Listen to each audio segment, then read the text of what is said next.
Hello, everyone. Welcome back. I'm your host, Tim. This is going to be a recap of Fight Night, Overeem versus Harris. I have Evan, that's third round TKO on Twitter, joining me once again. How's it going, Evan? What's up? How you doing? Pretty good. We had an okay, night overall. A great night of fights. So, Entertainment-wise, definitely solid fights. yeah, definitely solid fights top to bottom, I thought. We'll kind of go through the card, starting at the top here, and kind of do a little recap of the fight as well as our position over on Draftkings on this one. So yeah, Overeem versus Harris. Technically I picked this one correctly. I think I called. You swayed last minute a little bit. Yeah, last minute I was worried. The promos. Yeah, the promos, man, had me real worried. Yeah, I mean, the fact that it was every single commercial break, every single break in the action, that's all they talked about was Harris's daughter and what he had to overcome, and I was really worried that he might get that first round finish here.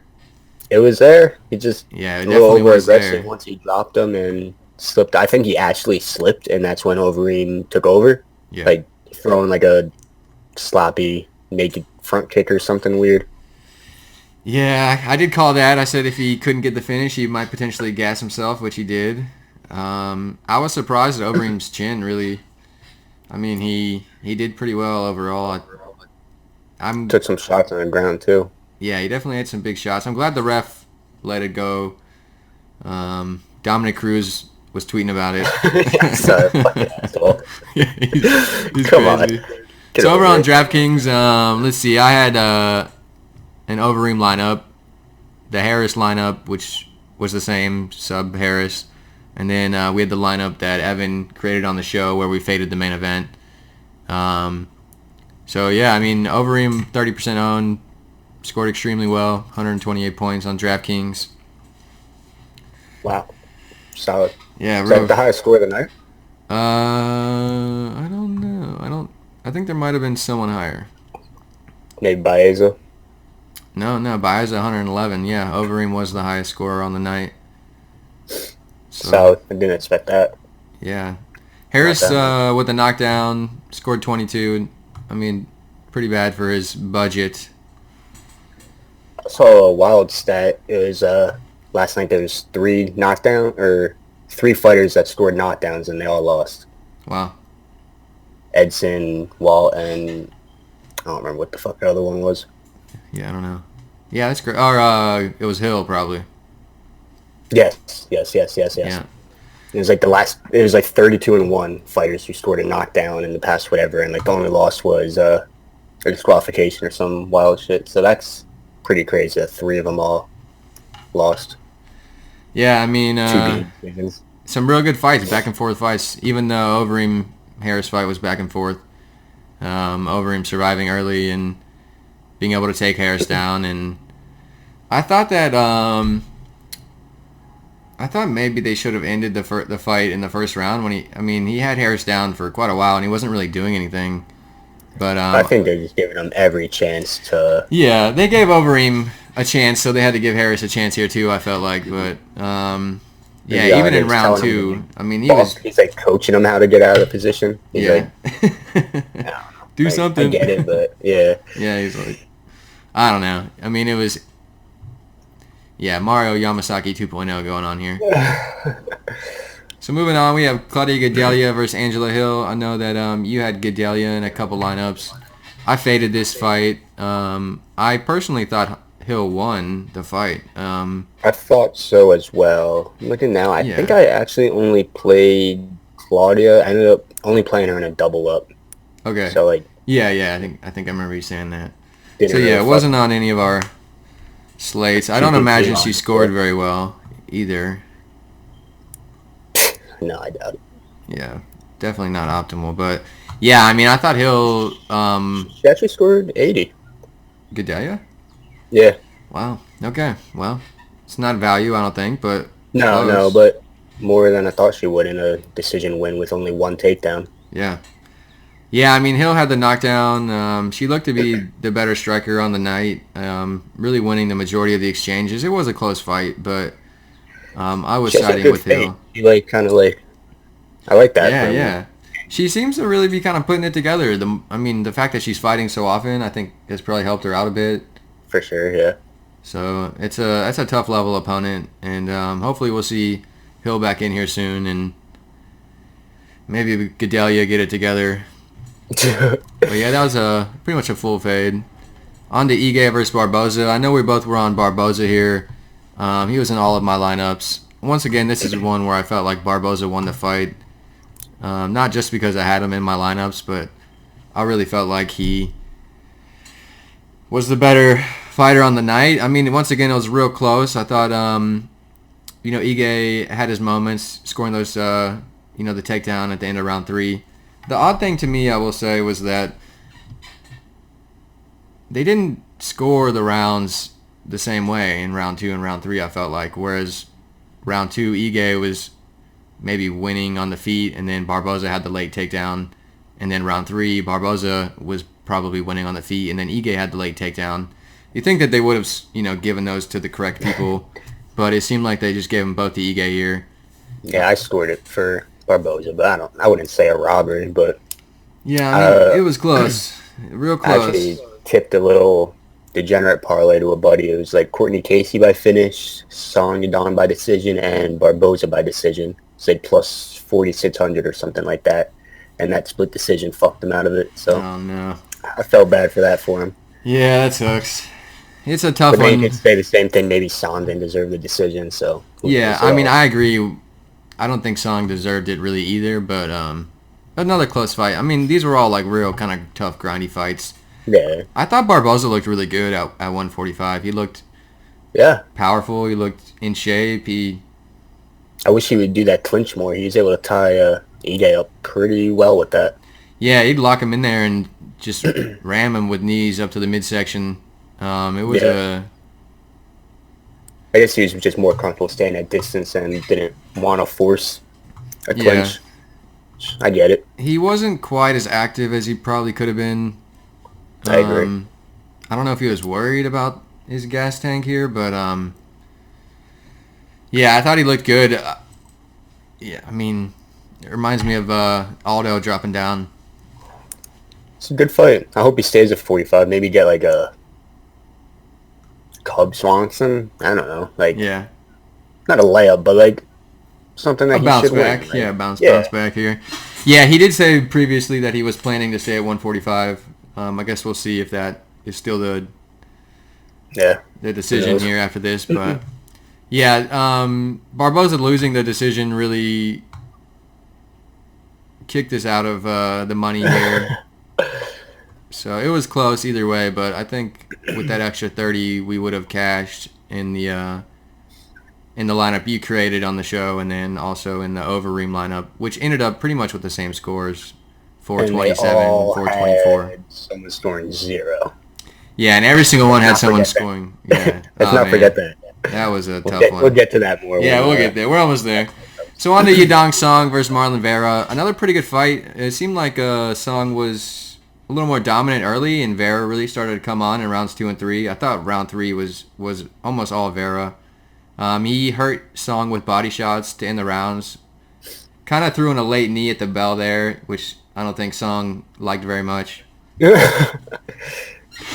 But this was another one. It seemed like Vera maybe deserved the decision here, and Song got a bit of a gift. But how'd you feel about this fight? It was a close fight. I didn't think it was a robbery, but I definitely could have gone to Marlon for sure. I liked his pressure. I could tell that he has been running all those fucking half marathons, whatever he's posting on Instagram, like every other day. Like his cardio is checked out. Yeah. He's not going anywhere. Yeah. I had mentioned that. He performed better than I thought he would. Yeah, he did. I thought he's more of well. a product of just facing like opponents that he fared well against, but no, he's legit. He's legit. Yeah. Yeah, I kind of thought that too. Maybe it was a bit of like a circumstance thing. That's kind of how I felt a bit about Anthony Smith. Sort of like a bit of a circumstantial success, Mm-hmm. And that's why I picked against him in the Glover fight. But, yeah, I thought Vera looked real good here. I had mentioned previously that maybe the going up to 145 would benefit him because he's just the bigger guy. and I think it did here actually. But the I don't think announcers, Song would have made 135 though. The way they were talking, like I don't know if you watched the announcers post-fight or presser. The no? post-fight presser, Uriah was saying like Song like thought he wasn't fighting. He like got off his diet, all this and that, and then they're like, "No, we're fighting," and he just didn't have the best training circumstances. So I think if that was at 135, Marlon definitely would have won, in my opinion, in hindsight. Just with the weight cut. Yeah, I just feel it just would have took more out of Song, and he already looked like he wasn't 100%. Yeah, I agree with that. So we got a bit of a gift here with the Song decision, but yeah, another great fight. Sorry, I just saw Nate Landwehr. They're playing the fight on ESPN 2. He just landed the elbow. He's a crazy. Dana! Yeah. His post-fight interview in the cage was amazing. Clarksville. Yeah, I'm straight out of Clarksville. Blood, sweat. Oh man, I love him. So we have Miguel Baeza versus Matt Brown. You were on Baeza here. I actually ended up fading Brown. I did play Baeza in the lineup that you picked on the show. I did have Baeza in the Harris lineup, and I swapped him out for Song, which was a bad idea in hindsight. But yeah, this was interesting. I thought that Brown would maybe be able to kind of be the veteran, play the veteran role, and he actually was having success with that early. Yeah. I mean, hurt Baeza, and Baeza came back. Another back and forth fight. I was surprised at the knockout, but it was a smooth left hook. Ooh. Just called Matt Brown running in with his chin up. Just smoked him. So I figured it would be dicey, but straight outcome. I rostered Baeza in every lineup. He scored well. Yeah, I knew you would need someone in that fight on DraftKings. Yeah, and I just thought go with the younger, quicker guy, more athletic. And he made it a brawl. He didn't fight as safe as I wanted him to, but he got the job done. Can't complain. Hopefully he learned a little bit there and D's up a little better next time. I think it was a very good showing for him here. Yeah, solid. And I look forward to his next fight. I hope Brown professional fight, knocking out Matt Brown. Yeah, I mean that was real good. Brown's a real tough, gritty veteran. So this was our biggest loss on the night. This one hurts. Kevin Holland defeated Anthony. Oh man. Like, you lose a decision or something, like, all right, we'll try, like, at least we saw the fight. This is like, we still don't even know where Hernandez is at, like, yeah, we got nothing out of that. Now we're going to see Holland at, like, a minus 200 his next fight, and who knows if he's going to pull a stunt again, like. Yeah, I mean, I definitely was on from that fight. on Hernandez here. I guess afterwards, Holland sounds like he's, like, a little more mentally there and not as much of like a wild card head case, but it could just be that he had a brilliant performance. I'm leaning more towards that a little bit. I think Hernandez kind of just got caught. Just that smooth elbow and then knee to the body. The knee really got him. Yeah, it's funny. Holland talking about how DC wasn't there to give him the cheat codes mid fight, so he wanted to go for the finish early. I thought that was pretty funny, but. You hear when he called out Mickey Gall? Yeah, for a couple weeks from now, yeah. He's like, I usually get choked out. Yeah. Usually win by chokeout, so, I mean, we made that happen. Yeah, that was funny. I mean, I thought Holland gave a pretty nice in-cage interview after the fight. Yeah, he's a clown. He's a star. As long as he performs well, he's... And, I mean, he showed it here that he can do it. Future. So exactly. Yeah. I had Hernandez in every lineup, so... Retweet. The fact that he scored 0, really just ruined the night. We still almost placed, irregardless. I think if Barboza had won... Right on the line, and pretty much all my lineups had Hernandez. Not pretty much, literally. Every single one had Hernandez for me. Except the after-hours slate. Ugh. Like, I guess now going forward, when people are that close in price, Holland and Hernandez, and we're that high on Hernandez, it doesn't hurt to just throw Holland in a lineup or two as well. I'm going to definitely have to hedge that more in the future. Usually I try to do that, but we were man, just so high on Hernandez. I really was sold on him. I thought Holland's such a bad grappler, exactly. and the fact that Brandon Allen just ran right through him practically. Didn't even get to see the grappling where I thought Hernandez would take over. Yeah, I think we skipped the unders in Jotko, but I mean that was when my TV was going out anyway, so I don't really have much to say on that fight. Yeah, I completely faded that fight. I didn't even pick on Tapology. That's why I didn't see it here. I think we faded it for the recap video too. Yeah. So we're just continue fading that one. Yeah. Then we had Giga defeated Irwin Rivera via 3-round decision.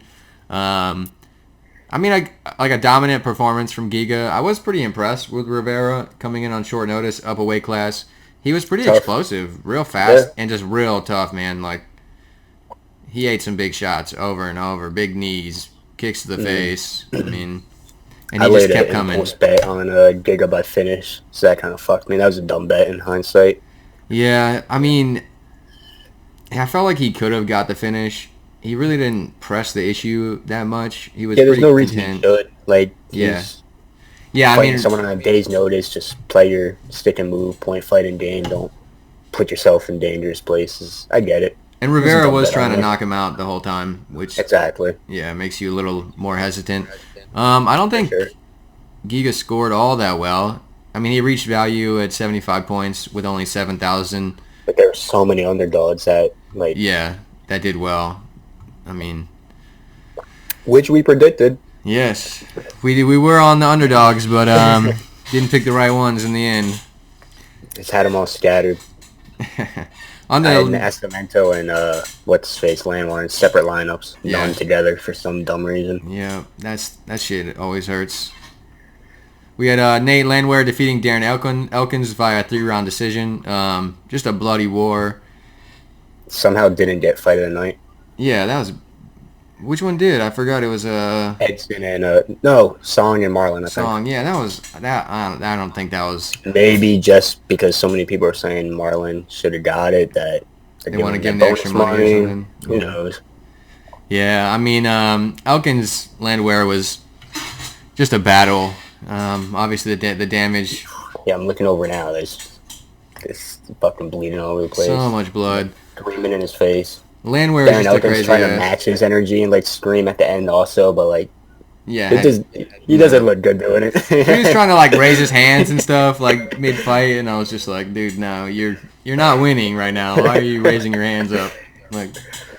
I mean, it was I think Elkins had a pretty good first round. Landwehr really started to come on second and third, and pretty much went how we expected. Elkins land a couple takedowns. I think he actually only got one. Only one in the first round. Landwehr's takedown defense held up end of round 1, round 2, and round 3. 13 on takedowns. Yeah, I mean, Landwehr's... I was surprised. He was digging those underhooks real quick. For being kind of a gritty veteran. I guess I'm looking over at this idiot. Oh, yeah. Live replay of the fight right now? Yeah, it's on ESPN 2. Yeah, then Nate gave just a wonderful post-fight interview. I know you were on, Nate. We had him in the lineup he did on the show. I actually put a little bet on Nate also. It's a quick double up. I think I'm at plus 100, roughly around there. Yeah, he scored really well. He did. 94 points. I thought he had a really good showing. I'll be on him in the future, I think, here as well. I like him just... Yeah, I mean the fact and on the matchup. Yeah, a little bit. The fact that his takedown defense held up makes me feel better about him in the future. He was a little complacent in round 3. It was a round that he was winning the majority of the exchanges, but he just wasn't quite as active as Elkins. So it was a little dicey there. He kind of had the better ending to the round.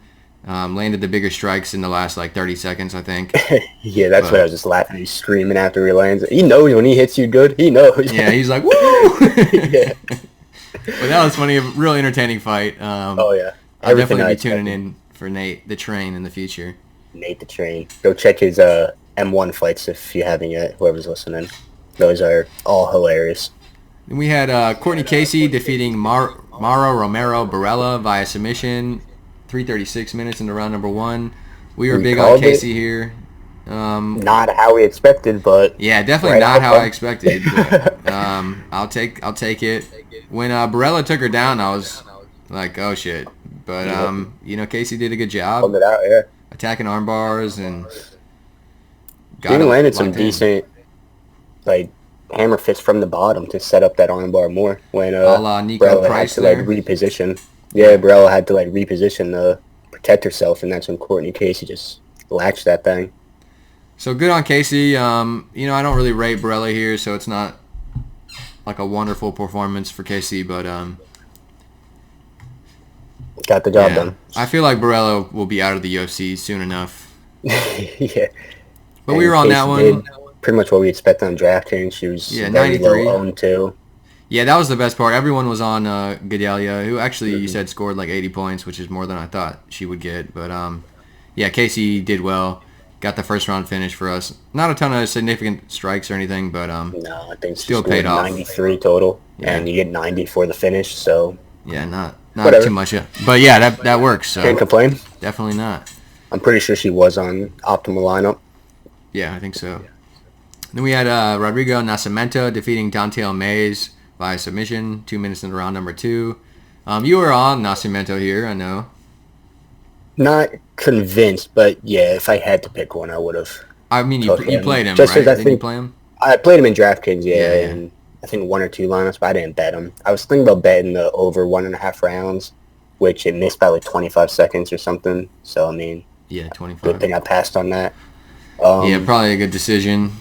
I just thought Nass had the clearer path to victory. Like, we've seen Mays get taken down and controlled, and Nass having a jiu-jitsu grappling background, at least from the 4 minutes of tape we saw. I thought it was for sure possible. Well, I think he's Brazilian. Most of them know jiu-jitsu. That'll help. I faded this fight completely. I thought Mays might be in play, but just the lack of footage on Nascimento, I couldn't really make a decision. You can't really confidently make a play. In hindsight, Nascimento was a good play. I think he was a dog, wasn't he? Yeah, him 7800 were both on optimal, like 79, 78, yeah. We had Baeza, Casey, Holland, Landwehr, Nascimento, Overeem on the optimal. That's why I didn't really roster them both together, because they're just like 100 apart, and like I was like, all right, I'm just gonna pivot off one to the other, and then of course they both fucking ball out. I mean, this lineup left so much on the table. I think 800. I think 800 left on the table is optimal, and I thought it was gonna be a lot more, to be honest. This one. Let's see. We have Baeza 9,000, Casey at 88, Holland at 82, Landwehr 79. Yeah, I guess. I think it was 49. 78. Yeah, this is pretty mid-range here, other than Overeem. So even Overeem at 75. Very unfortunate where we could have rostered Mike Davis and still scored the same. Right. Oh man. Yeah. The Hernandez loss really just killed the night for us. But I mean, it's a lesson learned, and we'll hedge that a little bit more in the future, I'm sure. For sure. Yeah. Overall, not a great night of picks for me. I ended up losing money on the night compared to Wednesday, but on a quick turnaround, it is what it is. I didn't go too heavy. Yeah, purposefully. I didn't fully tape the main card, and then that's where my picks started not balling. I think the prelims I went 5 for 6 on my picks, and you were doing really well on the prelims. And then, as I was telling you before we did the breakdown for the card, like I didn't really look at the main card too much, so I'm gonna rely on you. Yeah. And that's where I fucked. I had Anders, I had Barboza, I had Walt, I had Claudia, and Shisha in the fucking one. Yeah, I actually did pretty well on the main card. Shouldn't have one. Right. So really, I got blessed on 2 and lost the other 3 on the main card. So. Yeah, Barboza lost. For not getting to it in time. Yeah. Yeah. I mean, I did better on the main card, I think. Obviously I think Barboza won. That would have gone my way. Would have helped out. But the Gadelha and Song ones probably shouldn't have gone my way, so. Exactly. one step forward, 2 steps back here. Yeah. And now we got a little break, I guess. Maybe. Who knows? A little break or maybe a long break. Who knows what the hell's going to happen. I'd seen just Twitter talking about the next card being the June card or whatever. I think they're doing a fight night on the 30th. But that's still not even close to filled out. The Burns. Yeah, maybe they'll just combine the two and put them both in the UFC. That'd be a pretty weak pay-per-view, I feel, for 250. I mean, 250 is already a weak pay-per-view. That's on, yeah, but I mean, what? I think they would have had like good fights. I was hoping for at least. Like, I don't know. Yeah. This fight night, I don't think adding the fight night on the 30th to UFC 250 will make it that much better. Is basically what I'm saying. I agree. I think adding Mackenzie Dern and Tyron Woodley onto the card would help the pay-per-view, though. I guess. And Gilbert Burns kind of is, streaking. Who knows? We'll see what they want to do. Who wants to fight? Get Nate in there. Have Nate fight 3 times that card. Yeah, seriously. And maybe we can get Holland back on there again. Yeah, Holland versus Mickey. Let's see. We got Dana confirms the UFC will move shows to Arizona if Las Vegas doesn't reopen. Yeah, I saw that. I assume that would include the fight night. I thought they were gonna. Yeah, I think that's the Gilbert Woodley one. I thought they were gonna do it in Jacksonville again, and then I saw they're doing the Apex in Vegas, and I saw if they can't get that, they're going to Arizona. Dude, I'm tired of Jacksonville. The judges are trash, bro. Like, so bad. And I just got to shout out Sal D'Amato here. Trash, bro. The worst part about Sal D'Amato to me is that, I mean, besides the fact that he judges almost every single event, is that there's no consistency. It's like I was talking about with the Ige Barboza, how they scored those rounds both for Ige, even though they were like pretty similar rounds. It's like Sal D'Amato would do the same thing, and it's just like, if he had consistency for his bad decisions, I would feel better about it. Like if you're gonna make a bad decision for, I don't know exactly how he's scoring these fights really, like if he is putting a lot into takedowns or putting more into striking or whatever, but if he put more into takedowns all the time, it'd be okay. But there's no consistency. Sometimes he'll score the fight for the person that got the takedowns but lost the striking. Other times he's scoring it for the guy that outstruck the other person. It just, there's no consistency there, and that really is what bugs me with Sal D'Amato. So fuck you, Sal. I see that guy Torelli getting some heat too. Apparently he had Overeem winning round 1, and that's the same guy that had Ray Borg beating Ricky Simone 29-28. So I see that guy getting some heat as well. But I don't really recognize his name too much. I don't think he's a... Yeah, I don't think I've seen him. Every card guy. Yeah. D'Amato is like every fucking fight, dude. And like, I wonder if he's related to Cuss D'Amato or something.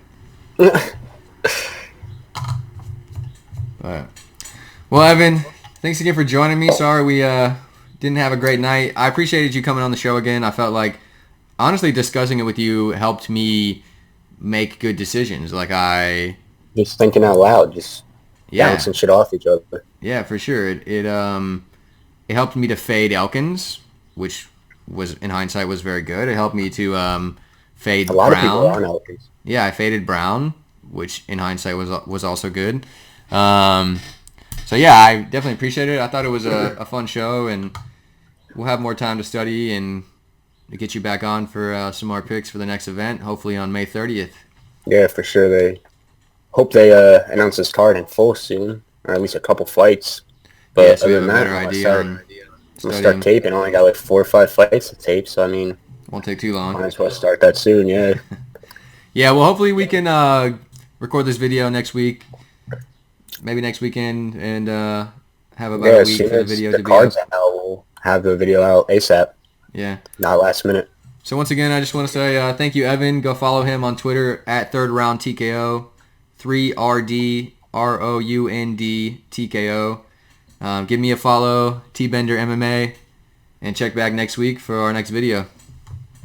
Awesome. Thanks again, Evan.